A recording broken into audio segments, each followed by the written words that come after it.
मी आता मला सांगा, काल कारखान्यावरचं आंदोलन झालं, ते पण संघटन करूनच आंदोलन होतं ना. तसेच आंदोलन, आता प्रयत्न नाही असं नाही म्हणू शकत ना.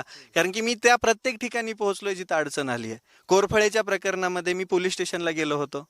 मी त्या मालेगावच्या चिमुरडीवरती अत्याचार झाला, प्रत्येक जण येऊन भेटून गेला, पण पोलीस स्टेशन पर्यंत कोण गेलं होतं का? मी गेलो होतो जनसमुदायाला घेऊन. काल कारखान्याचा प्रश्न होता, कारखान्याच्या प्रश्नावरती मी कारखान्यावरती कोणाला घेऊन गेलो? शेतकऱ्यांनाच घेऊन गेलो ना.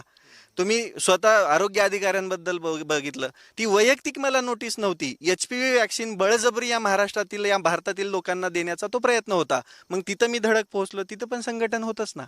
संघटन म्हणजे एकत्रित माणसं घेऊन जाणं. संघटन, आतापर्यंत तुम्ही शेतकऱ्यांच्या खूप संघटना बघितल्या, प्रत्येक मुख्य नेत्याने पद घेतल्यानंतर सरकारसारखं बोलायचं काम केलंय.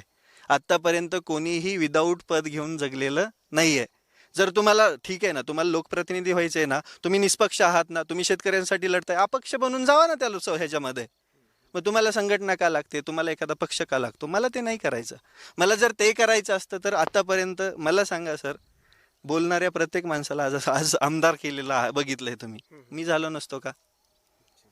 माझा तुम्हाला प्रश्न आहे की बाबा, माझ्यामध्ये ती ॲबिलिटी नाही आहे का की मी एखाद्या पक्षाच्या वळचणीला गेल्यावरती मोठ्या पदावर जाणार नाही?